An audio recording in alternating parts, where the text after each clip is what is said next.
নমস্কার বন্ধুরা, test best রেসিপিতে সবাইকে স্বাগত। আজকে তৈরি করে দেখাবো দুর্দান্ত স্বাদের ইলিশ মাছের একটা রেসিপি। বর্ষাকাল মানেই ইলিশ মাছ, আর বাঙালির ইলিশ মাছের যে পদই হোক না কেন সেটা অত্যন্ত পছন্দের। আজকে বানিয়ে দেখাবো সর্ষে ইলিশের রেসিপি। খুব সহজভাবে বানিয়ে দেখাবো। গরম ভাতে এই বর্ষায় যদি এই রকম সর্ষে ইলিশ থাকে তাহলে তো আর কিচ্ছু লাগবে না। তো দেরি না করে রেসিপিটা দেখে নেওয়া যাক। সর্ষে ইলিশ বানানোর জন্য আমি প্রথমে মশলা বানাবো। মশলার রেশিও যদি ঠিকঠাক থাকে তাহলে কিন্তু এই সর্ষে ইলিশের স্বাদটা অত্যন্ত সুস্বাদু হয়। আমি চেষ্টা করেছি প্রত্যেকটা স্টেপ আপনাদের সাথে শেয়ার করার। আমি এখানে 1 চামচ ভরে হলুদ সর্ষে নিয়েছি, আর নিয়েছি এখানে 1.5 চামচ পরিমাণ কালো সর্ষে, 1/2 চামচ নিয়েছি পোস্ত। এবার আমি এখানে নিয়েছি দেখুন জল, তবে জলটা কিন্তু একটু উষ্ণ গরম জল, খুব বেশি গরম নয়। এই রকম আমরা একটা আঙুল ডোবাতে পারি, আঙুলে গরমটা সহ্য করতে পারে সেই রকম উষ্ণ গরম জল আমাদের নিতে হবে।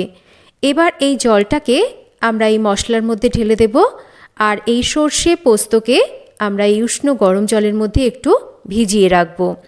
আর সর্ষে যদি এই রকম একটু পোস্ত আর সর্ষে ভিজিয়ে রাখা হয় তাহলে কিন্তু এটা বাড়তে সুবিধা হয়, আর এর স্বাদটাও কিন্তু বাড়ে।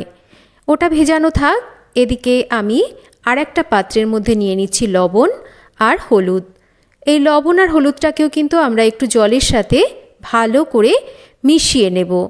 আমি রান্নায় যতটা পরিমাণ লবণ হলুদ ব্যবহার করছি সেটা কিন্তু এখানে একবারেই দিয়েছি। তো এবার লবণ হলুদটাকে মিশিয়ে নিয়েও কিন্তু আমরা এটাকে একটা সাইডে রেখে দেব। ইলিশ মাছ আমার মনে হয় অত্যাধিক পরিমাণে মশলাপাতি দিয়ে বা এক্সপেরিমেন্ট করে রান্না করলে খুব একটা ভালো হয় না। এই মাছ খুব হালকা মশলায় যেইভাবেই রান্না করা হোক না কেন এর নিজস্ব যে স্বাদ থাকে সেটাই যেন সেরা। দেখুন এখানে নিয়ে নিয়েছি আমি ইলিশ মাছ। খুব হালকা করে কিন্তু মাছটাকে আমি ধুয়ে নিয়েছি। খুব বেশি ইলিশ মাছ ধুলে ইলিশ মাছের স্বাদ আর গন্ধ দুটোই কিন্তু নষ্ট হয়ে যায়। মাছের মধ্যে অল্প পরিমাণ লবণ হলুদ আর তার সাথে একটু কাঁচা সর্ষের তেল দিয়ে দিচ্ছি। ভালো করে এবার মাছের গায়ে লবণ হলুদ আর সর্ষের তেলটাকে আমি মেখে নেব। লবণ হলুদ এই তেলটাকে মেখে নেওয়ার পর মাছটাকে কিন্তু মিনিট 5 একটু রেখে দিলে ভালো হয়। তাতে করে মাছের মধ্যে এই যে লবণ মশলা এগুলো একটু ভালো করে ঢুকতে পারে, আর তাতে করে মাছের স্বাদটাও কিন্তু বেশ ভালো আসে। তো আমি মাছের গায়ে কিন্তু ভালো করে লবণ হলুদ তেলটাকে মাখিয়ে নেওয়ার পর 5 মিনিট রেখে দেব। তারপর রান্নাটা শুরু করব। মাছটা একটা সাইডে রাখা থাক। এদিকে দেখুন সর্ষে পোস্ত এগুলো কিন্তু সুন্দরভাবে ভিজে গেছে। খুব বেশিক্ষণ লাগে না, একটু উষ্ণ গরম জলে ভেজালে 10 মিনিটের মতন সময় হলেই কিন্তু এগুলো সুন্দরভাবে ভিজে যায়। সামান্য 1 চিমটি পরিমাণ লবণ আর দিয়ে দিচ্ছি বেশ কয়েকটা ঝালের জন্য কাঁচা লঙ্কা। একটু কাঁচা লঙ্কা আর লবণ দিয়ে যদি সর্ষে পোস্ত বাটা হয় তাহলে কিন্তু সর্ষেটা তেতো হয় না। এবার এটাকে বেটে নিয়েছি, আর ঠিক এই রকম অল্প জল দিয়ে কিন্তু মশলাটাকে আমাদের বাটতে হবে। তাতে করে সর্ষে পোস্ত খুব সুন্দরভাবে মিহি করে বেটে নেওয়া হবে। দেখুন ঠিক এই রকম কিন্তু মিহি করে বেটে নেওয়া যায়। আর একবারে যদি বেশি পরিমাণ জল দেওয়া হয় তাহলে কিন্তু মশলাগুলো ঠিকঠাক বাটা হয় না, আড়া আড়া থাকে, আর স্বাদটাও ভালো আসে না। এবার আমি এই বেটে নেওয়া মশলার মধ্যে বেশ অনেকটা পরিমাণ জল দিয়ে দিচ্ছি। খুব ভালো করে জলের সাথে মশলাটাকে মিশিয়ে নিচ্ছি। আর এখানে আমি এবার এই মশলাটাকে একটা ছাঁকনি দিয়ে ছেঁকে নেব। অনেকেরই এই সর্ষে বাটার রান্নায় কিন্তু অ্যাসিডিটি হয়, তাই একটু যদি এই রকম সর্ষেটা বেটে নেওয়ার পর ছেঁকে নিয়ে রান্নায় ব্যবহার করা হয় তাহলে কিন্তু অ্যাসিডিটি যাদের হয় সেটা কিন্তু হওয়ার চান্সটা অনেকটা কমে যায়।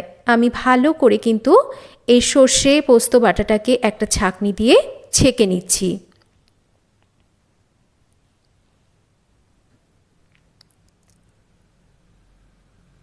দেখুন ছেঁকে নেওয়ার পর কতটা খাড়া বেরিয়েছে।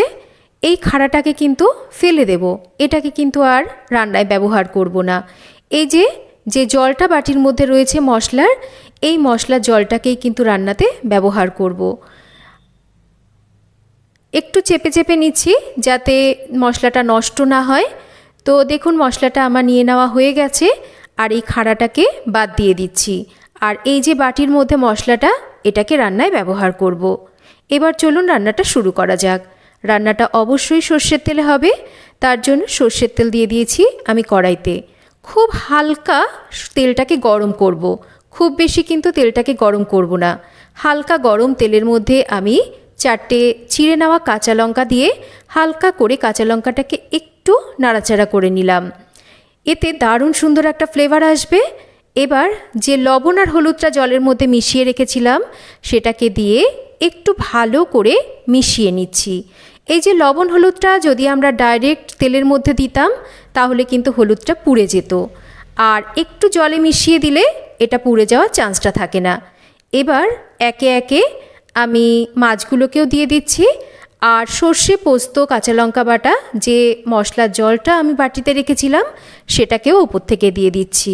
ভালো করে একটু মিশিয়ে নিয়ে একটা ঢাকা দিয়ে লো ফ্লেমে রেখে রান্না করছি। 3-4 মিনিট পর আমি ঢাকাটা সরিয়ে আলতো হাতে মাছগুলোকে একটু উল্টে দিচ্ছি, যাতে মাছের দুটো পাশই সুন্দরভাবে সুসেদ্ধ হয়। যেহেতু ইলিশ মাছ খুব নরম মাছ, আর এই মাছ কিন্তু খুব তাড়াতাড়ি রান্না হয়ে যায়, তাই সময় কিন্তু খুব একটা বেশি লাগে না। মাছগুলোকে উল্টে দেওয়ার পর ওপর থেকে আরও একটু কাঁচা সর্ষের তেল দিয়ে এবার আবারও ঢাকা দিয়ে লো ফ্লেমে রেখে আরও 3-4 মিনিট রান্না করে নিয়েছি।